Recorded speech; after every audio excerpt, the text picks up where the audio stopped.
प्यारे साथियों, आप सभी कैसे हैं। आज है 1 जनवरी 2021 और हमारा नया साल आ गया है और पुराने साल को हम लोग विदा कर चुके हैं। तो आज मैं इस नए साल की शुरुआत एक धमाकेदार शायरी के साथ करने जा रहा हूं।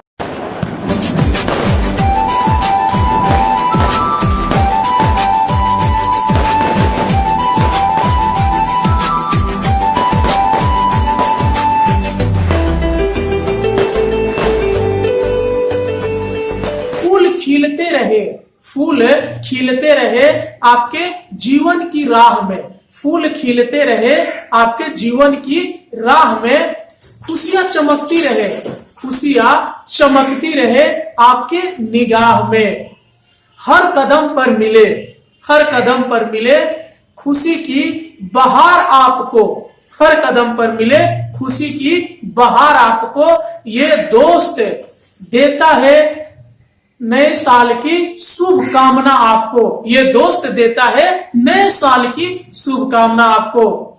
साल आता है साल जाता है, साल आता है साल जाता है, इस साल आपको हर चीज मिले जो आपका दिल चाहता है। तो इसी के साथ आज मैं आपको बताने वाला हूं 6 का 2 नंबर सवाल। इसके पहले यदि आप 6 का 1 नंबर सवाल नहीं देखे हैं तो हमारे वीडियो के प्लेलिस्ट में जाके जरूर देखिएगा, जिसका नाम लिखा हुआ है प्लेलिस्ट में चैप्टर 13 यानी चैप्टर 13 वेरिएशन। वहां से आपको पार्ट 6 इसका मिल जाएगा, वहां से आप देख लीजिएगा।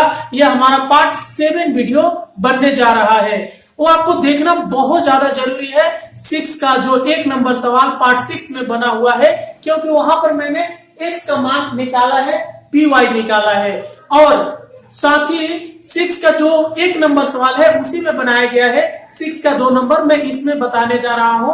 तो आप ध्यान से देखिएगा, बहुत दिन बाद में वीडियो बना रहा हूं।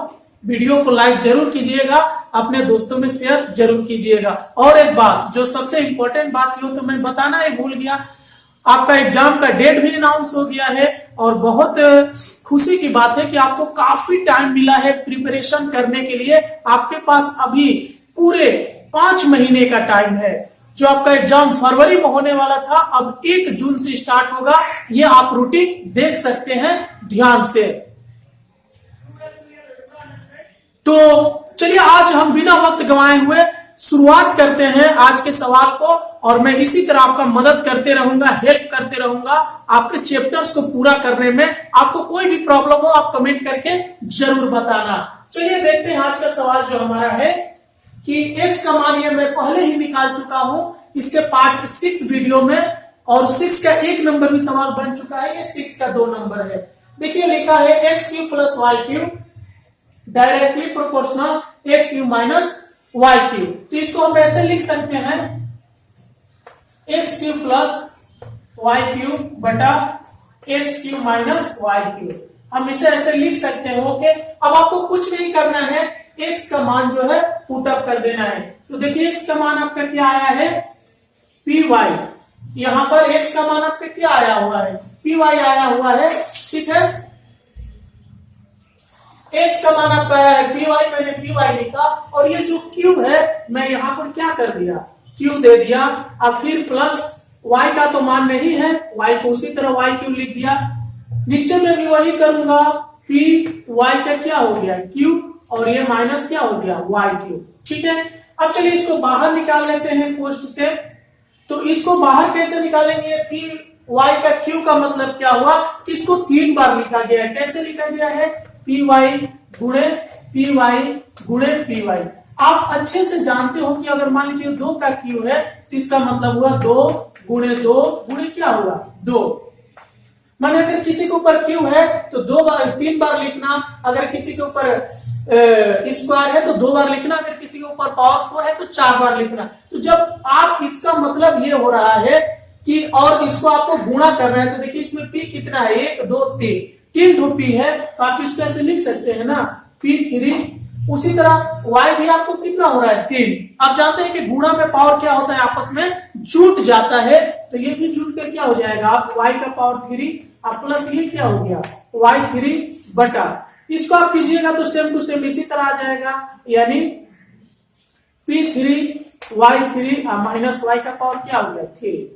अब चलिए यहाँ पे हम क्या करते हैं, यहाँ पर हम कॉमन ले लेंगे, क्या हमें कॉमन मिल रहा है y3, तो मैंने y3 कॉमन ले लिया तो बचा क्या मेरा pq प्लस 1 बचा बटा, इधर भी मैंने y3 कॉमन ले लिया तो यहाँ पर भी क्या बचा मेरा pq माइनस 1 बचा। अब देखिए ये y3 से y3 कट गया तो फाइनली हमारा क्या बचा हुआ है, हमारा बचा हुआ है p3 प्लस 1 बटा p3 माइनस 1 बचा है, जो एक कांस्टेंट है, ये क्या है कांस्टेंट है, तो इतना बराबर हम लिख सकते हैं, ये हमारा हो रहा है स्थिरांक है, ये हमारा स्थिरांक हो गया। और जब स्थिरांक आ गया तो ये प्रूव्ड हो गया कि ये जो है x3 plus y3 directly proportional x3 minus y3 हम लिख सकते हैं, इसलिए x3 plus y3 directly proportional x3 minus y3, ये हम लिख सकते हैं। आप इसे नीचे लिख लेना, ठीक है, साइड में लिखने की कोई जरूरत नहीं है, मेरा यहाँ पे जगह शॉर्टेज हो रहा था इसलिए मैं नहीं लिख पाया। तो इसके जो पहले वाला 6 का 1 नंबर सवाल था उसमें भी मैं आपको बताया था कि अगर ये हमारा स्थिरांक आ जाएगा, इसको सोल्व करते समय ये जो है कि स्थिरांक है तो ये प्रूव्ड हो जाएगा, तो आप इसे जरूर समझे होंगे। नंबर सवाल जैसा बनेगा, बस आप मेरे साथ बने रहिए और मैथ की हड्डी तोड़ पढ़ाई करते रहिए। आपको डरने की जरूरत नहीं है मैथ से, आपका हर एक चैप्टर को मैं सोल्व कर दूंगा, क्योंकि अभी भी हमारे पास इनफ टाइम है, 5 महीने के टाइम है, हम जरूर पूरा करेंगे आपका सारा मैथ। ओके, तो यहाँ पे देखिए x बराबर, यहाँ पर भी हम इसको ऐसे लिख सकते हैं, कैसे लिख सकते हैं ax प्लस by, और ये बटा कर दिया मैंने px प्लस qy मैंने लिख दिया। चलिए बराबर मैंने किया, x का मान क्या दिया हुआ है py, और ये क्या है x और सॉरी py और a जो ये बच गया ये मैंने a लिख दिया, अब प्लस by हो गया बटा, और यहां पर देखिए मैंने लिखा p और x का मान हमारा है p और y है, प्लस ये क्या हो गया qy, ठीक है। तो अगर इसको एक बार गुणा कर देते हैं तो ये फाइनली क्या हो जाता है, देखिए py लिख दीजिए, आप प्लस ये क्या हो जाएगा by बटा, ये दोनों आपस में गुणा होकर क्या हो गया p स्क्वायर y, आप प्लस q और y हो गया। अब देखिए ऊपर वाले में आपको क्या कॉमन दिख रहा है, y कॉमन दिख रहा है, क्या कॉमन दिख रहा है y, मैंने यहां पर ले लिया y कॉमन, तो मेरा बचा क्या ap, अब प्लस क्या बचा b बचा, और बटा मैंने किया, यहां पर भी मैंने y कॉमन लिया नीचे में, तो मेरा क्या बचेगा p स्क्वायर, अब प्लस क्या बचेगा q बचेगा, क्या बचेगा मेरा p स्क्वायर q, तो ये इससे कट गया, y से y कट गया, यानी हमारा बचा क्या ap प्लस b बटा p स्क्वायर प्लस क्या हो गया q। ये देखिए ये जो है स्थिरांक है, ये क्या हो गया, ये जो हो गया एक स्थिरांक हो गया, यानी कांस्टेंट हो गया, तो हम इसको लिख सकते हैं ax plus by directly proportional px plus qy, और यहीं पर आपका क्या हो गया प्रूव्ड हो गया, प्रमाणित हो गया ये बात। यानी जब भी स्थिरांक आ जाए तो आप वो क्या कर लो, वो प्रमाणित हो जाएगा। देखिए इसको भी सोल्व करते हुए मेरा ये स्थिरांक आ गया इतना। ओके, तो आप इसे जरूर समझ गए होंगे। अब चलिए चलते हैं हम इसके अगले सवाल पे, आप इसे नोट डाउन करते रहिए। वीडियो अच्छा लग रहा है तो लाइक जरूर कीजिए, इससे मुझे मोटिवेशन मिलेगा। साथ का एक है, काफी इंपॉर्टेंट है एग्जाम के पर्पज से, आप इसे ध्यान से समझिएगा। सवाल में देखिए क्या दिया हुआ है, सवाल में आपका दिया गया है कि A square plus B square directly proportional A B होने से प्रमाणित करे कि A plus B directly proportional A minus B. ठीक है, ये आपको प्रमाणित करना है। तो देखिए इसको हम कैसे शुरुआत कर सकते हैं, चलिए इसको बनाते हैं सवाल को बिना वक्त गंवाए हुए। ए स्क्वायर प्लस बी स्क्वायर लिखा, डायरेक्टली प्रोपोर्शनल ये क्या हो गया ए बी हो गया। फिर मैंने लिखा यहाँ पे ओ आर लिखा, ठीक है, मैंने लिखा ए स्क्वायर प्लस बी स्क्वायर। अब जानते हैं प्रोपोर्शनल का चिन्ह किस में बदल जाता है, बराबर में, और इसके लिए मैंने के लिख दिया और ए भी लिख दिया। ओके, चूंकि के इक्वल टू वेरिएशन कांस्टेंट यानी VC मैंने लिख दिया, वेरिएशन कांस्टेंट आपको याद रखना है, ठीक है, शॉर्ट फॉर्म मैंने लिख दिया। फिर OR, अब इसको हम ऐसे भी लिख सकते हैं ए स्क्वायर प्लस क्या हो गया बी स्क्वायर बटा ये जो आ जाएगा ए भी इधर लिखा जा सकता है और इधर ये क्या हो जाएगा के। देखिए ये कैसे हो सकता है, क्योंकि आप इसे ऐसे क्रॉस गुणा करेंगे तो आपको इतना ही मिलेगा। ठीक है, आगे देखिए मैंने OR किया। अब यहाँ पे हमें करना क्या है कि चलिए के नीचे में 1 दे दिया। अब यहां पर हम करेंगे कि A square plus B square बटा ए बी और इसको इंटू करेंगे 1/2 से बराबर के बाई 1, ये भी इंटू होगा 1/2 से। तो मैं यहां पे क्या लिख दूंगा कि दोनों पक्षों में क्या किया गया है, दोनों पक्षों में यानी बोथ साइड क्या हुआ है इंटू हो गया है दोनों पक्षों में 1/2 से गुणा करने पर। ओके, दोनों पक्षों में 1/2 से गुणा करने पर। यह ऐसे क्यों किया गया है, सवाल के बनावट को देखते हुए, सवाल को उद्देश्य को देखते हुए ऐसा किया गया है। ठीक है, अब चलिए गुणा कीजिए इसको। तो अगर 1 से ऊपर में गुणा होगा तो हमारा क्या आ जाएगा, वही आएगा ए स्क्वायर प्लस बी स्क्वायर, और नीचे से 2 में गुणा करेंगे तो 2ab हो जाएगा बराबर। इसी तरह ये अगर आप करते हैं तो के 1 और के गुणा होके के हो गया, नीचे में 1 और 2 गुणा होके 2 हो गया। अब यहां पर हमें क्या करना है कि यहां पर हमें अब करना है योग भाग प्रक्रिया यानी कंपोनेंडो एंड डिविडेंडो। ये रूल आप पहले भी जानते हैं। तो अब यहाँ पे हमको क्या करना है, कंपोनेंडो एंड डिविडेंडो करना है। तो कंपोनेंडो एंड डिविडेंडो में क्या होता है कि जो ऊपर की संख्या होती है यानी जो हर अंश होता है उसको हम 2 बार लिख देते हैं। चलिए मैंने 2 बार लिख दिया। देखिए ऊपर में हर अंश यही ना है A square plus B square, और नीचे वाली संख्या जो होती है यानी हर होती है ऊपर में जाके प्लस हो जाती है और नीचे में जाकर क्या हो जाती है, माइनस हो जाती है। तो ये माइनस हो गया। ठीक है, ये जो हर संख्या थी ऊपर में जाके प्लस हो गया और नीचे में माइनस हो गया। और उसी तरह अगर इसे भी हम करते हैं के लिए तो के प्लस 2 हो गया और के माइनस क्या हो गया 2। ये किस प्रक्रिया के तहत हुआ था, कंपोनेंडो एंड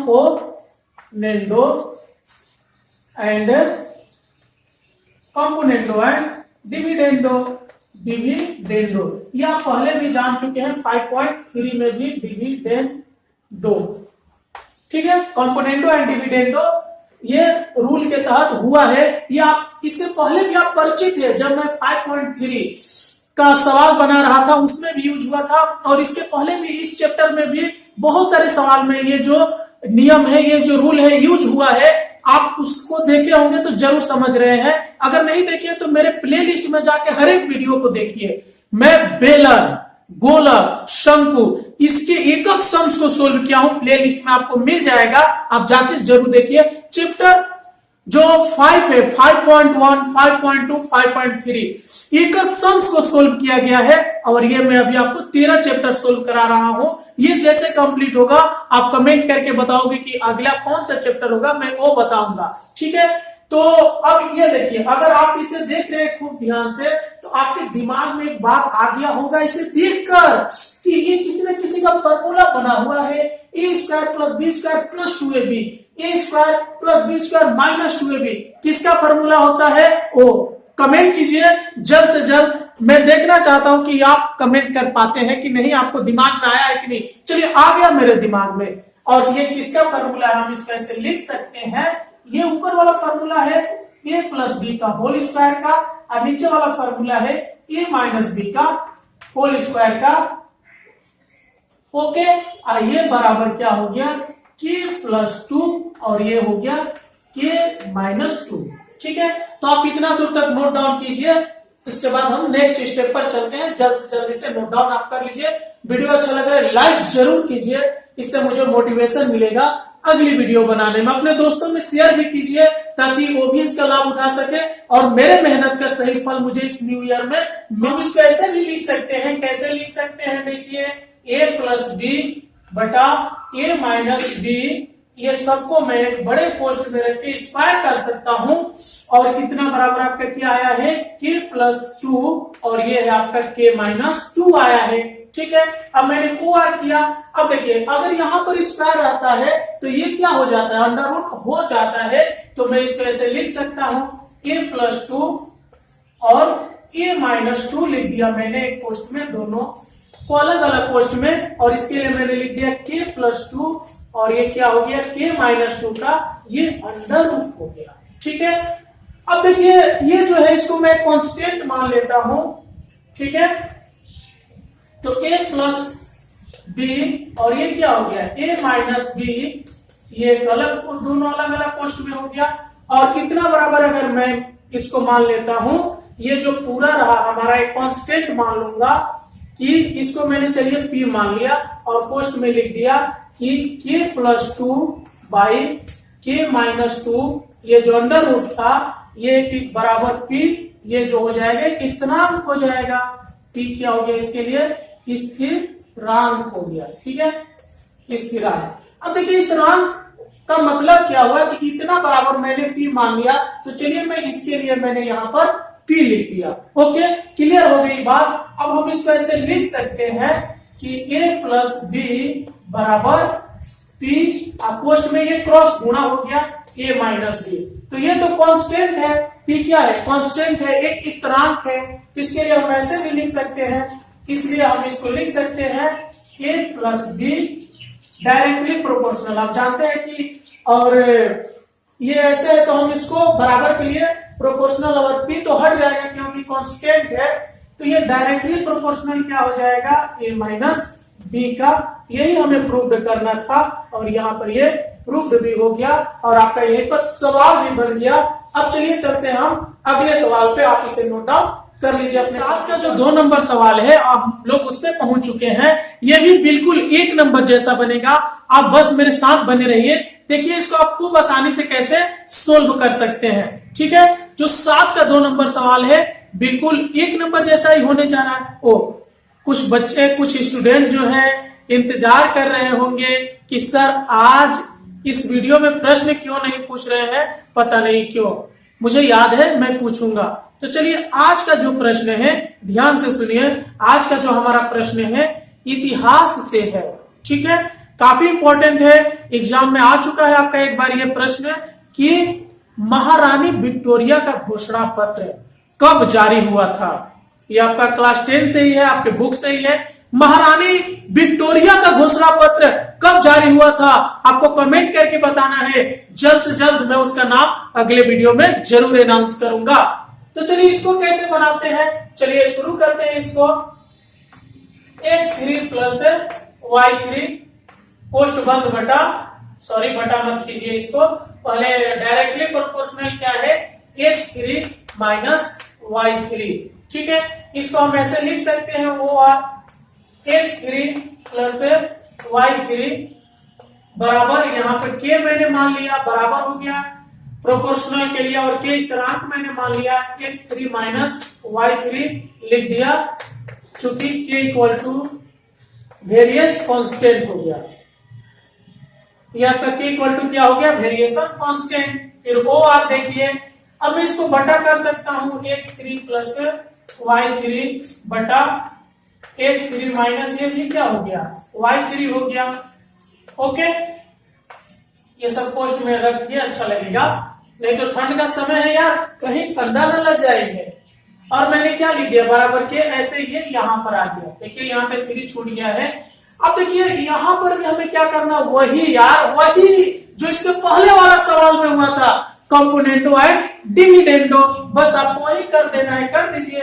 कंपोनेंटो एंड डिविडेंडो में होता क्या है, x3 प्लस क्या हो गया y3, इसको 2 बार लिखेंगे x3 प्लस y3, यहाँ पर प्लस का साइन देंगे। चलिए प्लस का साइन देकर पोस्ट में लिखना सीखिए, वरना गलत भी हो सकता है। और यहाँ पे माइनस का साइन देकर ये हर को लिखिए x3 माइनस y3 और यहां पर चलिए 1 कर दीजिए तो ये क्या हो जाएगा k प्लस 1 और ये हो जाएगा k माइनस 1। ये हुआ किस नियम के तहत? कंपोनेंटो कैसे हुआ? बाई कंपोनेंटो लिखना होगा आपको, बाई सही नहीं हो पा रहा है, by कंपोनेंटो and dividendo, by कंपोनेंटो and dividendo. ये इस पद्धति के द्वारा डिविडेंडो के द्वारा हुआ है।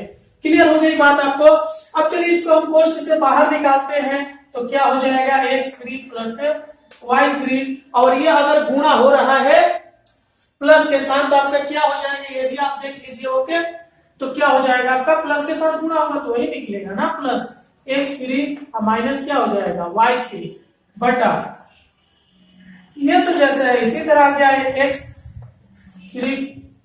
x का पावर 3 प्लस y का पावर क्या हो गया 3। अब इसको माइनस से गुणा कर दीजिए तो ये देखिए यहाँ पर माइनस है और यहाँ पर क्या है प्लस, प्लस माइनस माइनस क्या हो जाएगा x का पावर 3 और माइनस माइनस गुणा होकर प्लस y का पावर क्या हो गया 3। यहाँ पर आपको विशेष रूप से ध्यान देना है। देखिए यहाँ पर चिन्ह चेंज हुआ है, यहीं पर आपसे मिस्टेक होता है, यहीं पर आपसे गलती होती है।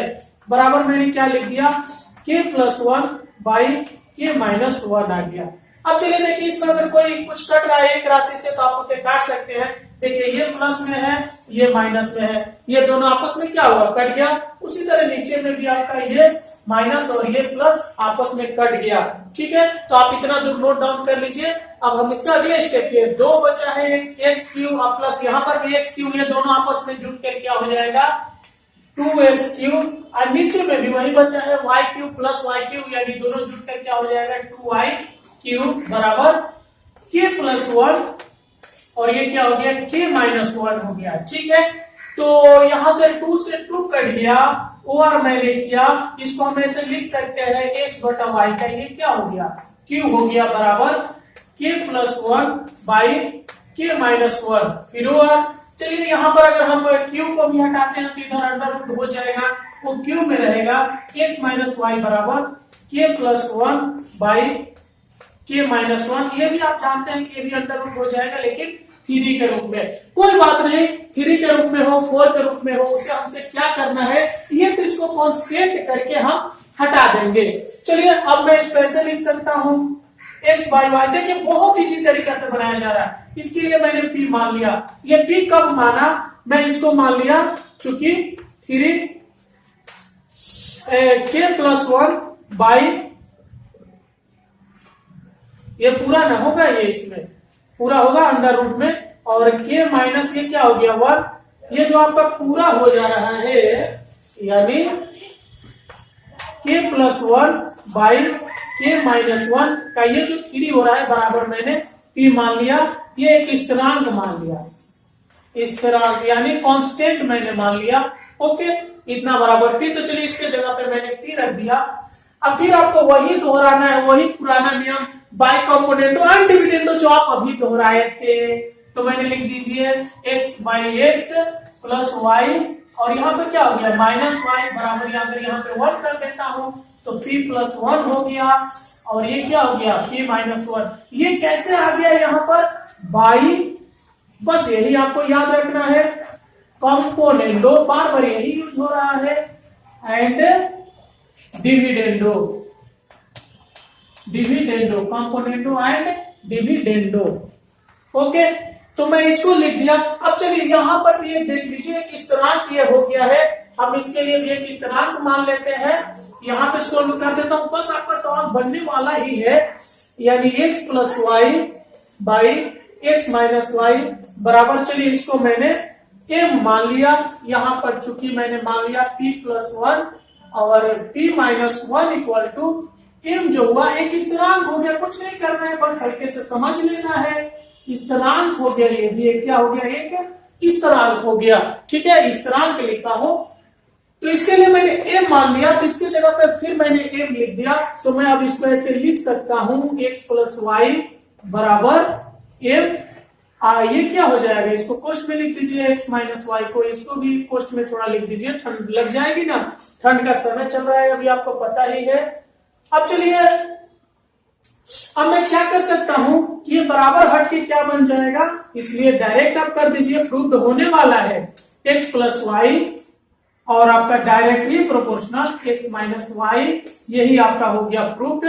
कांस्टेंट तो हट ही जाएगा, क्योंकि इसे हटा के हम ऐसे लिख सकते हैं m जो है हमारा कांस्टेंट है, तो आप इसे समझ गए होंगे और आप इसे नोट डाउन भी कर लीजिए। ठीक है, तो वीडियो थोड़ा बड़ा बन रहा है, 25 मिनट से ज्यादा हो गया, 26 मिनट होने वाला है, तो इस वीडियो में बस इतना ही। अब चलिए मैं मिलता हूं आपके लिए अगले वीडियो में। वीडियो अच्छा लग रहा है तो लाइक जरूर कीजिए, दोस्तों में शेयर कीजिए, और सबसे इंपॉर्टेंट बात, चैनल को सब्सक्राइब कर लीजिए, ताकि जब भी मैं वीडियो अपलोड करूं आपको संग संग उसका नोटिफिकेशन मिल जाए। चलिए, जय हिंद, फिर से एक बार हैप्पी न्यू ईयर। इस ईयर में आपको वो सारा चीज मिले जो आपका दिल चाहता है।